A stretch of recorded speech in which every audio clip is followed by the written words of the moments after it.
evening. Welcome to South Asia Newsline. I'm Lipakshi Khurana. Here are the top stories we're tracking for you on Wednesday, the 16th of March. Bus bomb explosion kills 15, injures dozens in Pakistan's Peshawar city. Foreign ministers of South Asian nations arrive in Nepal for SAARC meeting. And NATO chief pushes Afghanistan for political reforms in exchange for continued international aid. And now for all the details, foreign ministers of South Asian Association for Regional Cooperation or SAARC countries arrived in Nepal on Wednesday for 37th Council of Ministers meeting. The leaders are likely to discuss issues including combating terrorism, connectivity, energy and trade among others. Member countries are also likely to hold bilateral talks on the sidelines of the meeting. Speculations are rife that Indian Foreign Minister Sushma Swaraj will hold a dialogue with Pakistan top foreign affairs official Sartaj Aziz after the foreign secretary level talks between the neighbours were called off following Pathankot terror attack in northern India in January. Moving on, soon Indian Airlines will have to shell out more in terms of compensation to the flyers. Indian Parliament has cleared a bill providing for enhanced compensation to passengers in case of baggage loss, delay in flights, injury or fatality. Neha Kandulna hasn't got the money for an air ticket which she never undertook. She had purchased a ticket from one of India's top flyers, which later she cancelled and asked for a refund. 3 months on, she is yet to receive the refund despite repeated complaints to the private carrier. After a month, I got the reply from them that it's not their issue. There were some issues in the transaction amount which was from the bank side. So they told me to talk to the bank person. So I have talked to the bank person and now I got the reply from that I will get the refund back at 90 days to 180 days. But my point was like that, why they are refunding me back after 90 days. It should be like after 48 hours or 24 hours. But flyers like Neha may not have to run from pillar to post. The Indian Parliament has passed the carriage by air bill. And once it becomes an act after the presidential nod, Indian carriers will be liable to pay a compensation of up to $149,000 in case of damage, loss of baggage, delays or fatalities. Aviation experts, however, feel with proper knowledge and passenger awareness of their rights, the new law will enable airlines to keep a check on delays. It's a good move by the government to address agony of passenger, which is happening quite too often, whether they are travelling domestic or whether travelling international. And it's happening almost all the airlines where passengers are losing their baggages, which has got basically problem of coordination. So far, the passengers could seek compensation through airlines offices and would often make rounds of the airlines to claim their compensation. But once the act comes into effect, the challenge would be its proper implementation. This new bill passed by the government is expected to create a more secure environment for air travellers. But its success will depend upon how well and timely it is implemented by the carriers and whether the refund process is smooth or not.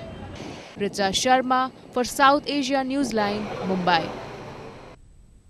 News from Pakistan, 15 people were killed and over 30 injured after a powerful bomb ripped through a bus in Pakistan's northern city of Peshawar. No militant outfit has taken responsibility for the attack yet.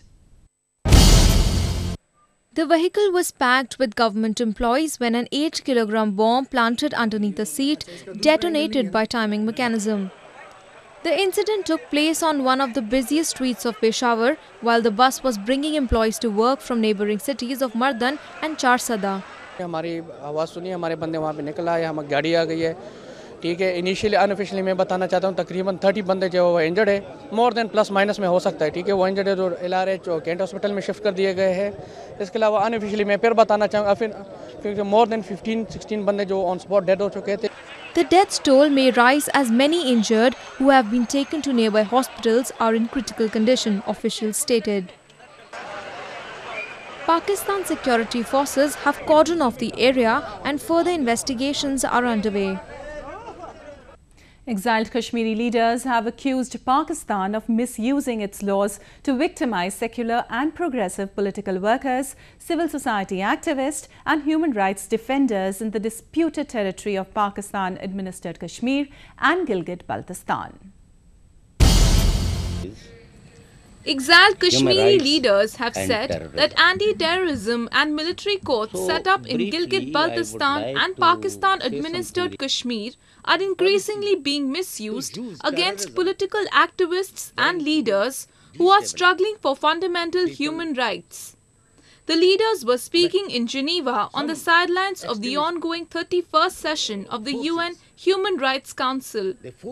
What is happening in Gilgit-Baltistan is all black laws are enforced, ATA, anti-terrorist courts, military courts against the political activists and leaders. There was a huge public outcry when an anti-terrorism court or ATC in Gilgit-Baltistan awarded human rights defender and political activist Baba Jan and his colleagues 40 years of imprisonment. The Kashmiri leaders also demanded Baba Jan's immediate release and an end to political victimization. Recently, a case is registered against a 9-year-old boy, Zoib, under Anti-Terrorist Act.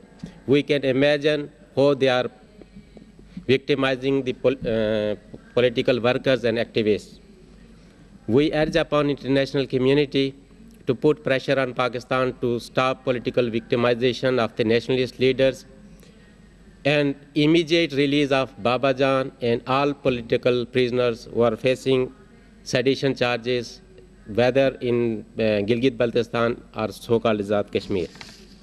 Khan also added that the government decision to set up military courts in the disputed territory of Pakistan-administered Kashmir and Gilgit-Baltistan was a clear violation of United Nations Commission for India and Pakistan or UNCIP resolutions on Kashmir. Afghanistan has launched complaints with the United Nations Security Council or UNSC regarding growing border violations by Pakistan. Afghanistan's permanent representative to the United Nations, Mahmoud Saikal, said that in the last 3 months alone, at least 56 instances of violation to the sovereignty and territorial integrity of Afghanistan across the Durand Line, breaching Article 2 of the United Nations Charter, have been documented. The cross-border violations by Pakistani military was at its peak before the formation of the Government of National Unity late in 2014, but the provocative moves were reduced by a larger extent last year. In the latest provocative move by Pakistani military, the Pakistani Air Force helicopters infiltrated inside the Afghan soil in eastern Kunar province, with the local officials saying the helicopters dropped bombs on certain areas in this province. Staying on news from the country, Afghanistan should bring more political reforms and try to crack down on corruption in exchange for continued international aid, the NATO has said. A report. NATO Chief Jens Stoltenberg said that Afghanistan's long-term success requires strengthening of security institutions, stable leadership decisions and effective mechanisms to root out corruption. Stoltenberg, who was on a 2-day visit to Afghanistan, said the more progress is made, the coalition partners will more likely commit to continued funding and troops. I am encouraged by the work of the National Unity Government. But as the President and I discussed, Afghans' long-term success requires further reform. This means stronger security institutions, stable leadership positions and effective mechanisms to root out corruption. The NATO officials are going to meet in Warsaw in July to decide upon the funding for 2018 through 2020 and other issues such as increasing foreign troop levels in the country. It means stepping up the Afghan investment in the security forces, and it also means ensuring that human rights, including for women and children, are fully respected. And we continue to provide financial support to the Afghan forces so that the Afghan forces can become sustainable in the long term, protect the Afghan people, and suppressing terrorism.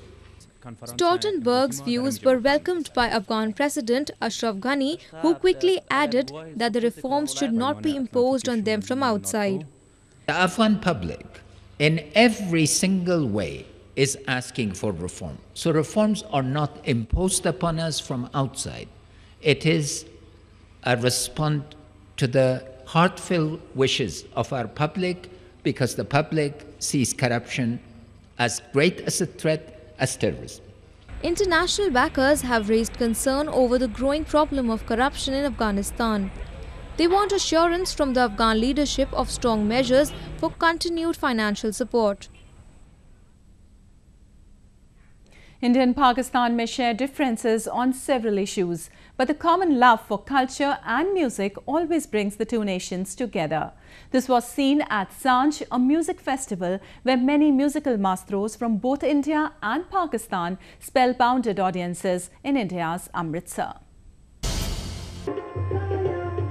Sufi singers of India and Pakistan enthralled audiences by their soulful renditions at SAARC, Amritsar Lahore Peace Festival in India's northern city of Amritsar. A joint initiative by India-based Punarjyot and Pakistan-based Rafi Peer Foundation, the event is an attempt to create cross-border cultural experiences that will inspire people from both the sides to foster peace and harmony. And the prime motive इस festival का बस यही है कि अब इस time पे जो इतनी अनसर्टनिटी है और इतने हादसे होते हैं अराउंड द वर्ल्ड, हम चाहते हैं दैट ये कि कंटिन्यूटी जारी रहे और एक जरिया बना रहे, पीपल टू पीपल कांटेक्ट का आना जाना लगा रहे, कल्चरल शेयरिंग जो कुछ है, बॉन्ड्स जो हैं वो रिवाइव होते रहें. Hosted against the backdrop of India's cultural site, Pulmoran, the event revived people's belief on mutual peace and bonhomie between the two nations through the exploration of shared heritage and cultural roots. संगीतकारां ਨੂੰ ਵੀ ਫਾਇਦਾ ਹੈ, ਲੋਕਾਂ ਨੂੰ ਵੀ ਫਾਇਦਾ ਹੈ, ਸਾਰੀ ਦੁਨੀਆ ਅੱਗੇ ਦੇਖੇਗੀ ਤੇ ਇਹ ਹੀ ਆਖਣਗੇ ਯਾਰ ਇੰਡੀਆ ਪਾਕਿਸਤਾਨ ਇਕੱਠਾ ਕਰਕੇ ਚੱਲ ਰਿਹਾ ਹੈ. ਉਹ ਇੱਕ ਦੋਨਾਂ ਮੁਲਕਾਂ ਦਾ ਨਾਮ ਦੁਨੀਆ ਤੇ ਰੋਸ਼ਨ ਚੱਲੇਗਾ. From past 12 years, artists and people from Punjab provinces of both the nations come together during the annual event through music and cultural exchanges. Well, that's the way it was in South Asia this evening. Before we conclude, the top stories once again. Bus bomb explosion kills 15, injures dozens in Pakistan's Peshawar city. Foreign ministers of South Asian nations arrive in Nepal for SAARC meeting. And NATO chief pushes Afghanistan for political reforms in exchange for continued international aid. Now our viewers can watch the show on SouthAsiaNewsline.com. You can also visit us on Facebook.com/SAsiaNewsline and follow us on Twitter @SAsiaNewsline. That's all in tonight's edition. We'll see you same time tomorrow. Good night.